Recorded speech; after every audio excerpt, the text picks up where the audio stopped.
Melanjutkan pembahasan sebelumnya, silakan siapkan laporan keuangan yang diberikan. Kita sekarang akan membuat laporan arus kas dengan cara worksheet. Kita buat dulu saldo akhir tahun sebelumnya atau saldo awal tahun ini di sebelah kiri ini ya. Cash 26.000, account receivable 65.000 ya, dan seterusnya sampai return earning 200, 300 ya. Kemudian kita sisakan 4 kolom ya. Satu kolom debit, satu kolom kredit, dan satu kolom untuk tanda jurnal ya. Tanda jurnal yang kecil-kecil ini. Nah, kemudian di terakhir kita tuliskan saldo-saldo akhir tahun ya. Akhir tahun. Ini cash berapa? Tulis di sini. Yang debit positif, yang kredit negatif ya. Ini kalau di total kan berarti harus berapa jumlahnya? Yang ini kira-kira 0 ya. Ini 0. Yang ini juga jumlahnya berapa? 0 ya. Ya, nah, seimbang kan antara debit dan kredit. Jadi kalau dikurangkan debit dikurang kredit berarti nilainya pasti 0 ya. Jadi Anda cek sesudah Anda masukkan, kemudian Anda jumlahkan ya. Jumlahnya harus 0. Kalau belum 0 berarti ada yang salah ya, salah tanda ya. Nah, dicek lagi nanti. Mungkin akumulasinya harusnya negatif, Anda tulis positif. Padahal kan akumulasi harusnya negatif ya, saldo normalnya. Nah, ini sebetulnya langsung saja kita buat untuk semua akun ini kita kurangkan ya. Jadi 2010 akhir 2010 dikurangkan dengan awal 2010 atau akhir tahun 2009. Nah, ini kita copy saja ke bawah ya. Nah, begitu ya. Nah, kemudian yang negatif kita pindahkan menjadi positif tapi di sebelah debit. Nah, jadi ini kita tulis debit kredit ya. Debit, yang ini kredit gitu ya. Nah, yang debit positif udah oke ya. Tapi yang negatif ini harus kita jadikan positif ya. Jadi ini saya tulis saja 8.000 gitu ya. Ini 45.000 ya. Yang 60.000 cukup tetap 7.000. Ini 2.200 gitu ya. Ini 4.000. Ini 8.000. Ini 40.000. Dan ini 80.000 ya. Nah, jadi yang negatif ini saya hapus ya. Sudah diganti menjadi positif tapi di sisi kredit gitu. Nah, ini kan logikanya 26.000 awal tahun ya menjadi 97.500 akhir tahun itu ada penambahan debit ya, bersih ya.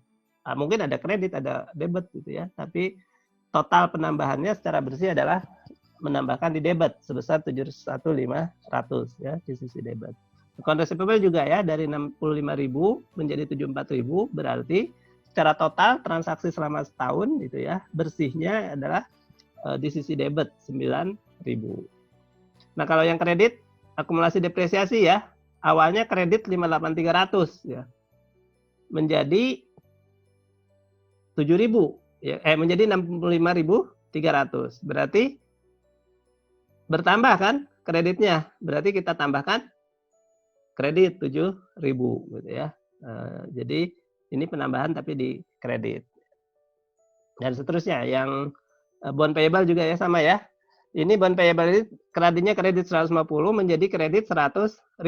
Berarti ada pengurangan kan ya. Pengurangan untuk sisi kredit adanya di sisi debit 50.000. Nah, kita buat laporan arus kas ini berdasarkan analisis atas saldo-saldo selain kas. Ini kan saldo kas ini nanti totalnya. Nah, tapi kita analisis berdasarkan saldo-saldo selain kas.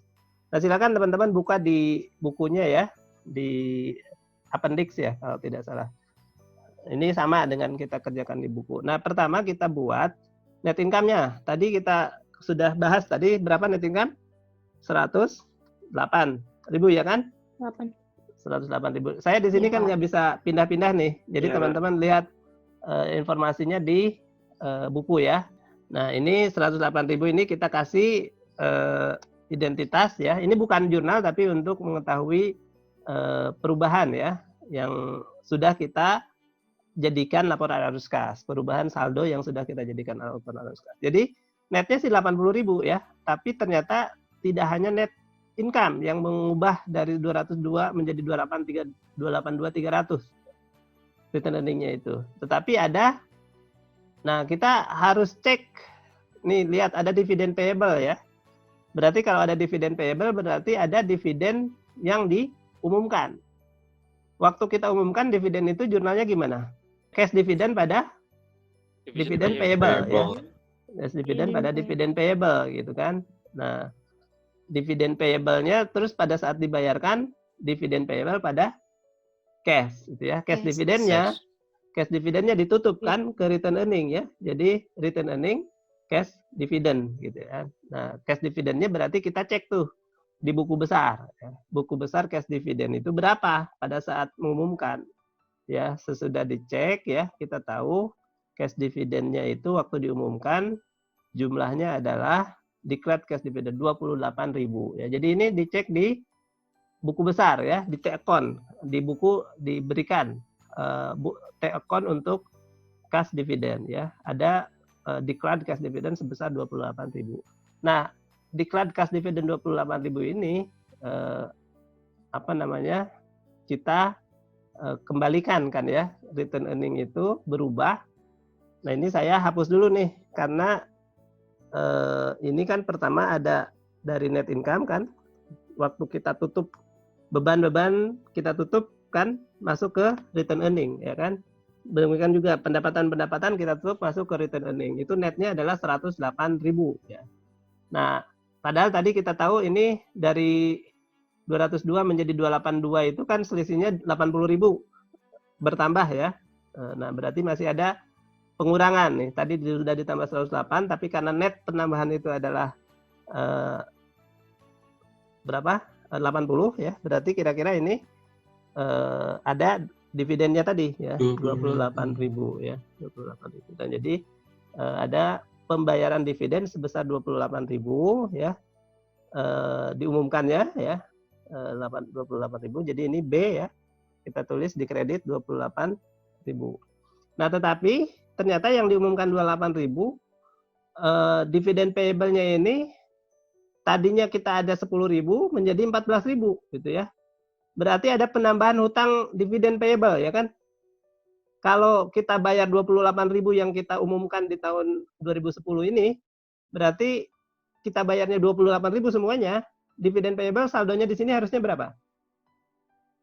Kalau kita bayar semuanya dividen payable ini. 18.000 tetap. Enggak, waktu kita jurnal awal kan cash dividen pada dividen payable berapa? 28.000, ya kan? 6.000. Ya, jadi saldonya sekarang berapa sesudah jurnal pengumuman? 10.000 tambah 28.000 kan? Jadi 38 gitu ya. Nah, kalau kita bayar semua yang 28.000 itu, ya kan? Berarti gimana jurnalnya? Dividen payable pada cash, ya kan? Dividen payable pada cash. Kalau kita bayar semua berarti bayarnya berapa?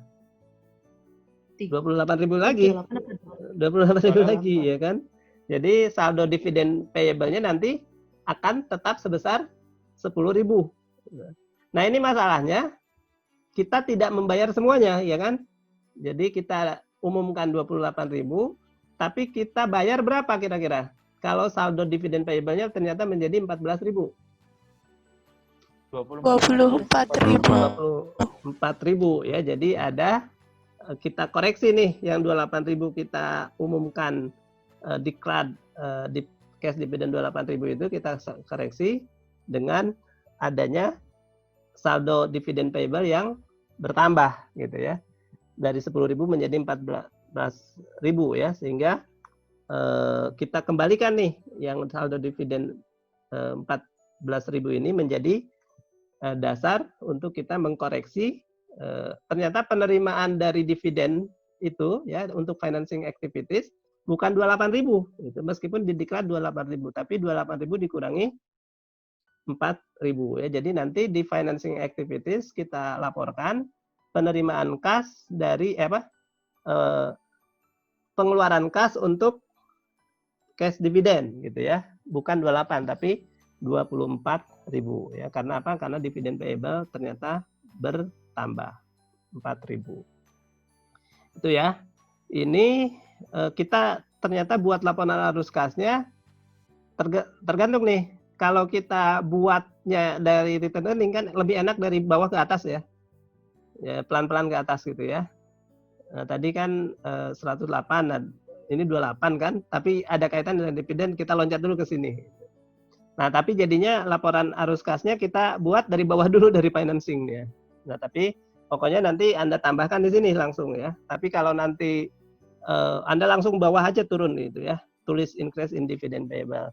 Nanti kalau pelan-pelan naik ya kita tambahkan naik. Kalau kurang barisnya ya kalau di komputer kan gampang tinggal di insert gitu ya. Kalau di kertas ya nggak apa-apa, Anda bikin di barisnya di bawah gitu. Tapi nanti Anda bikin lagi operating activities, investing activities, financing activities, Anda kelompok-kelompokkan lagi.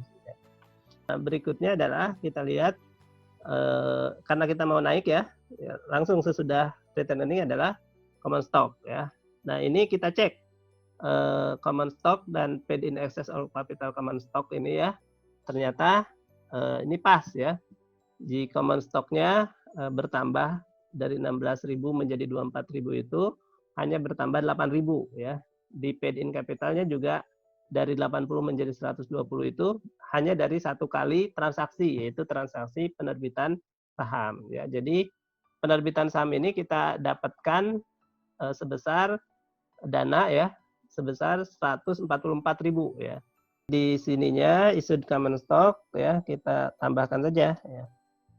Kan tadi di kredit ya bertambah common stocknya.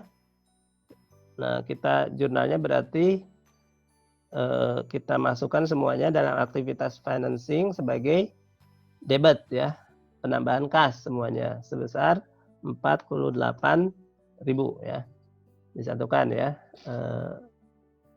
Issued common stock menjadi ini kalau kita di sini melihatnya adalah secara cash ya, kita terima dari penerbitan common stock sebesar 48.000 ya, bahwa 48.000 itu terdiri dari 40.000 harga par ya dan 40.000 harga premi agio itu ya tidak penting ya. Yang penting kita terima dari common stock berapa ya. Totalnya 48.000. Kemudian lanjut ya, bond payable nih. Bond kita ya 150.000 ternyata menjadi sekarang saldonya menjadi hanya 100.000 ya. Berarti ada pelunasan obligasi ya sebesar 50.000. Nah, kita cek di akun bond payable kita ya. Kita melunasi obligasi 50.000 itu belum tentu kita melunasinya 50.000 ya. Bisa jadi mungkin kita melunasinya lebih murah atau lebih mahal ya dari 50.000 ini.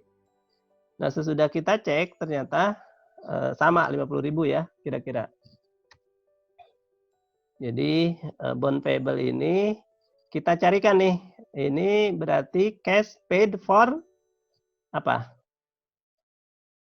Ini kan berkurang ya obligasinya, berarti kita kan bayar ya cash paid for retirement of bond gitu ya. Jadi kalau Anda bingung pokoknya kas yang dibayarkan untuk melunasi obligasi gitu ya. Bahasa Indonesia tidak masalah. Kalau bahasa Inggrisnya cash paid for retirement of bond. Nah, ini di sini tulis D sebesar 50.000 ya. Nah, ini Anda masukkan sesudah Anda analisis akunnya ya. Akunnya di bond payable itu memang hanya ada debit 50.000 saja. Bisa jadi ternyata debitnya bukan 50.000, misalnya 60.000 ya. Kalau 60.000 tapi di sininya hanya di debit berarti cash paid for bondnya bukan 60.000, bukan 50.000 tapi 60.000.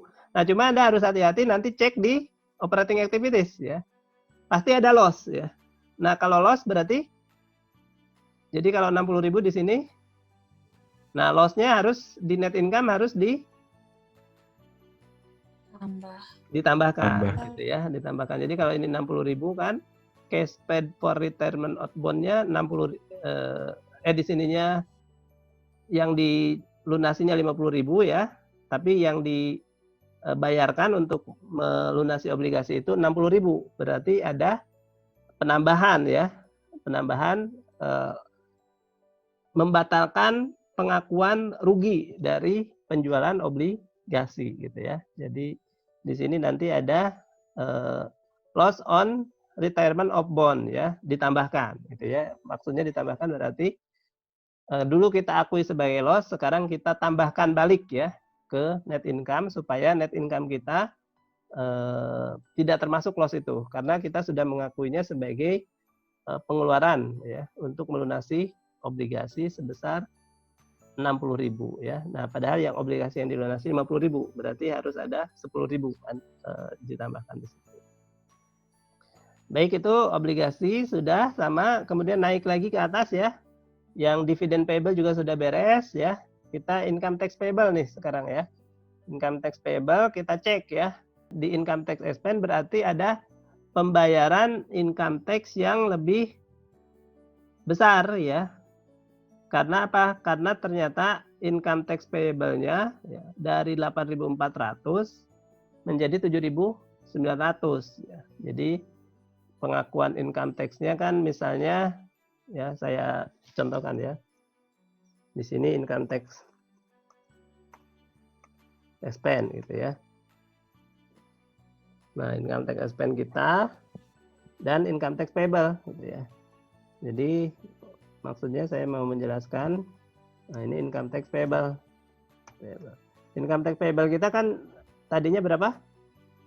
8.400 ya, menjadi 400. menjadi berapa?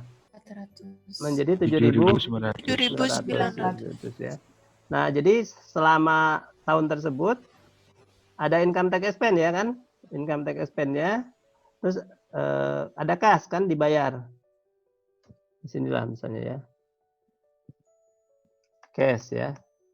Jadi pada saat kita ngakui income tax expense berapa ya, misalnya ini contoh sebarang aja ya. Misalkan 70.000 gitu ya. Nah, kita jurnalkan 70.000 itu income tax expense pada income tax payable ya. Ya kan? 70.000 kan belum kita bayar ya. Nah, 70.000. Nah, tetapi yang kita bayar ya. Di sini kan income tax payable pada cash ya kan? Cash. Nah, ini kan. Nah, tanda tanya ini jumlahnya lebih besar apa lebih kecil dari 70.000? Nah, kita tahu hutang kita berkurang kan? Tadinya 8.400 menjadi 7.900. Berarti yang kita bayar tidak hanya membayar beban pajak tahun ini gitu ya, tapi ada beban pajak dari tahun lalu yang juga kita bayar sebagian gitu ya. Nah, ini pembayarannya bukan 70.000 tetapi lebih besar dari 70.000. Lebih besarnya berapa? 70.500. Lebih besarnya adalah selisih dari saldo income tax payable ya. Income tax payable naik turun dari 8.400 menjadi 7.900 itu turun berapa? 8.400 minus 7.900 ya, turun 500. Nah, ini kelebihan kita bayar pajaknya juga pasti lebih besar sebesar 500 gitu ya. Jadi ada perubahan saldo income tax payable ya dari 8.400 menjadi 7.900 yaitu turun 500. Itu indikasi ya. Indikasi bahwa kita membayar hutang pajak gitu ya. Itu lebih besar daripada kita mengakui beban pajak gitu. Beban pajak penghasilan ya. Kita membayar hutang pajaknya berarti 70.500 ya kan? 70.500. Nah, ini cashnya berarti 70.500. Nah, di laba rugi kita laporkan tax expense berapa? 70.000 gitu ya. Nah, di arus kas yang terkait pembayaran pajak ini bukan 70.000 ya, tetapi 70.500. Nah, berarti yang kita akui 70.000 itu kan net income-nya menjadi lebih tinggi atau lebih rendah? Harusnya dikurangi 70.500, kita kurangi 70.000. Berarti net income kita terlalu tinggi ya kan? Dikurangi terlalu rendah kan berarti hasilnya akan terlalu tinggi gitu. Jadi net income-nya harus dikurangi lagi sekarang ya, karena yang yang betulan dibayar untuk pajak kas kita adalah 70.500 ya, bukan 70.000 saja. Nah, tapi kalau di sini lebih gampang ya. Kalau logikanya malah agak putar-putar. Kalau di worksheet ini Anda bisa langsung kalau di sini di kreditkan 8.400 tadi sudah kita tentukan dengan dikurangkan saja 7.900 minus 8.400 kan debit ya, berarti di cash flow-nya dia harus dikurangi ya di yang indirect method-nya. Oke, nggak ada pertanyaan, lanjut lagi ke atas nih. Nah, accrued expense juga sama nih ya. Dari 24.300 menjadi 26.500 ya. Nah, ini saya tidak gambarkan ini lagi ya. Tidak gambarkan akun lagi. Pokoknya langsung saja sekarang accrued expense ini kan dari 24.300 dia naik menjadi 26.500 ya. Di sini jadi EF ya, 2.200. Nah, ini berarti akan menambah ya. Karena kan di sini ini langsung aja kalau di sini karena di sini di kredit berarti di sininya di debit ya. Di debit kita beri judul increase ya in accrued expense ya. Increase in accrued expense sebesar 2.200 ya lawannya ini ya. Jadi berarti kalau ada kenaikan ya di dalam accrued expense atau di dalam accrued liabilities ya, maka pengaruhnya ke operating activities akan menambah net income. Nah, tapi sekarang decrease in account payable ya. Account payable-nya mana? Account payable kan dari 46.700 menjadi 43.500 ya, berkurang ya. Jadi ini G gitu kan. Nah, pengaruhnya ke cash flow from operating activities adalah dikurang ya. G sama dengan 3.200. Nah, kemudian naik lagi. Nah, ini 7.000 ya. 7.000 berarti H ya. Akumulasi depresiasi. Tadi depresiasi harus kita tambahkan balik kan ya. Tambah. Ya, di sini depresiasi karena tidak melibatkan cash ya. Nah, kemudian H, kemudian I. Nah, I. Ini ada building 60.000. Nah, purchase of building-nya tetap semua sebesar sama ya. Kita lihat di ininya, di akunnya. Akun building ini berubah dari 200 menjadi 260.000 karena hanya transaksi ini saja ya. Berarti memang kita akui sebesar cash flow from investing activities ya. Cash paid for purchase of building untuk investing activities. J, kemudian K-nya, nah ini land ini yang harus kita cermati ya. Land ini kan 125 menjadi 80 ya. Berarti dia berkurang 45.000. Nah, tapi ternyata selain karena penjualan 45.000 ini ada pembelian land juga. Jadi semacam kayak begini ya. Kalau saya buat di T-account-nya ya untuk land ya.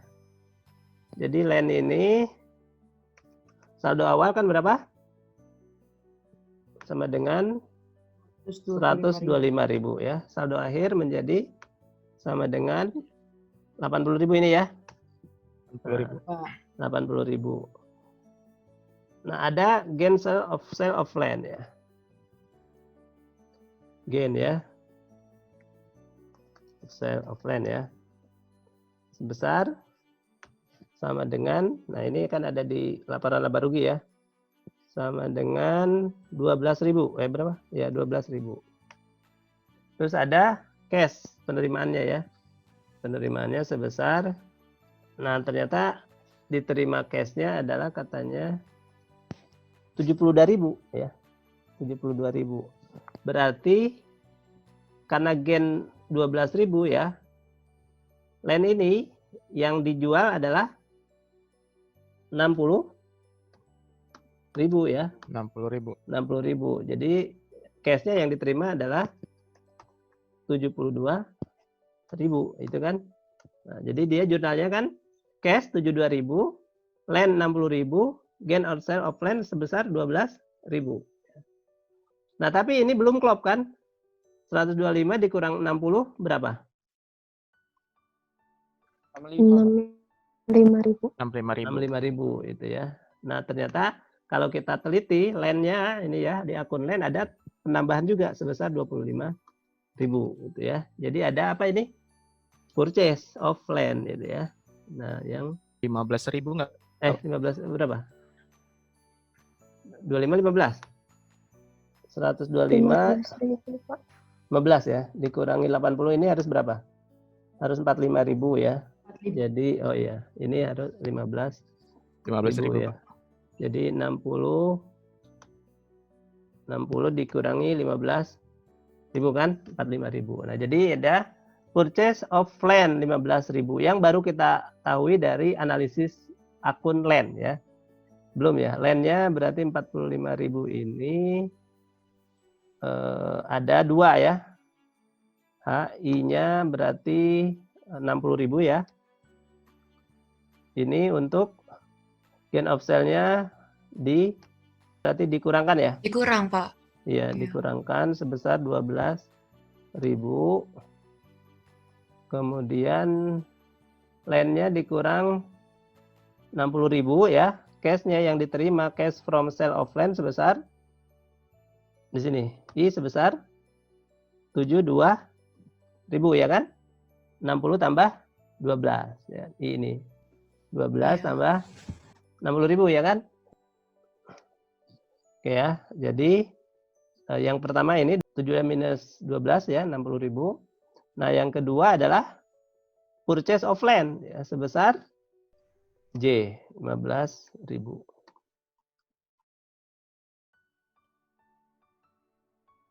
Purchase of land di sini kan, menambah land-nya kan, J sama dengan 15.000 itu ya. Jadi ini sekarang udah 45 seperti tadi, 60 minus 15 ya.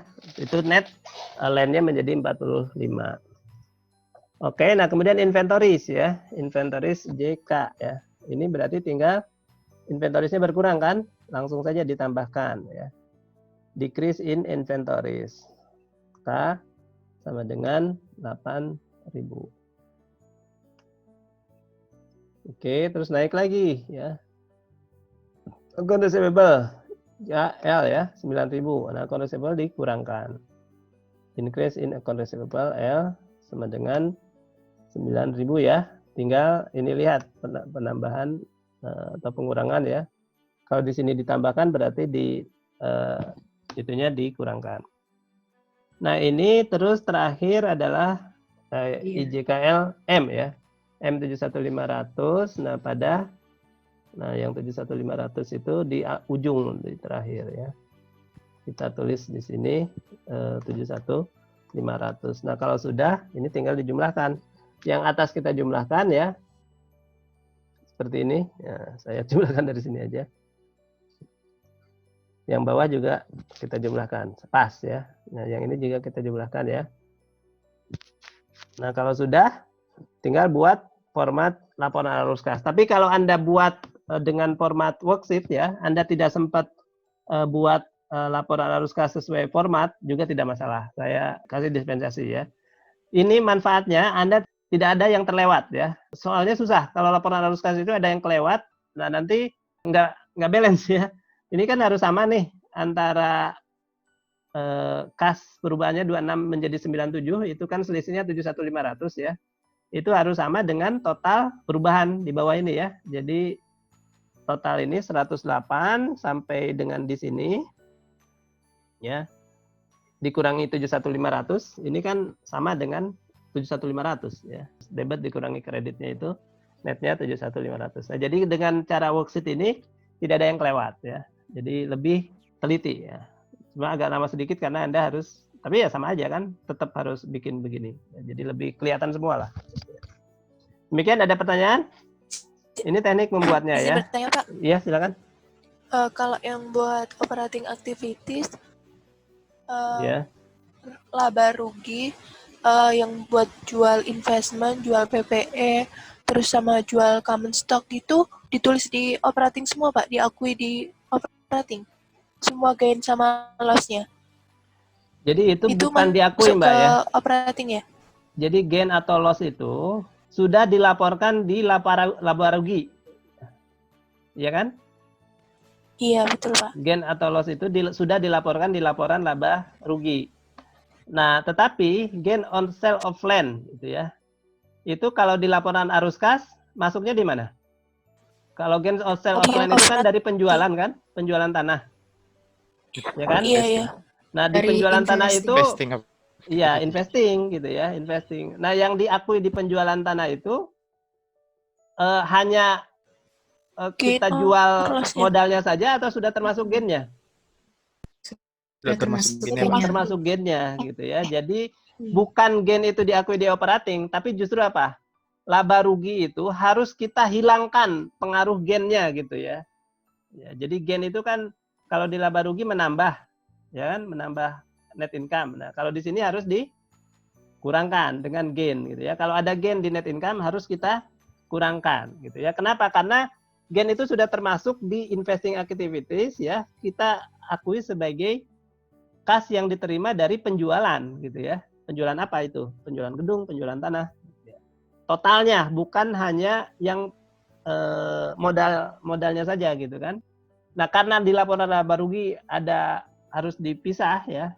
Yang diterima 100.000 itu ada gain 20.000, makanya keluar di laporan laba rugi gain 20.000 gitu kan. Nah, itu harus kita hapuskan.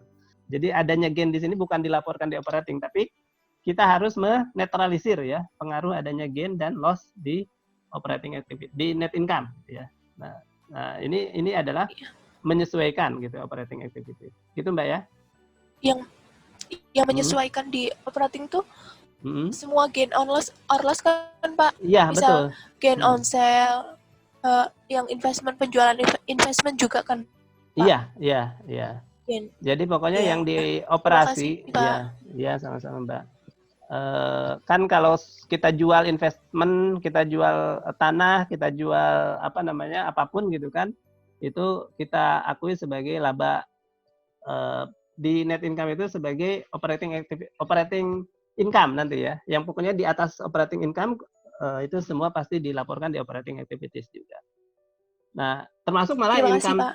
ya income tax juga kan tetap di operating activities. Baik ya, saya mumpung ada waktu masih 4 menit, saya coba satu lagi nih, ada PowerPoint.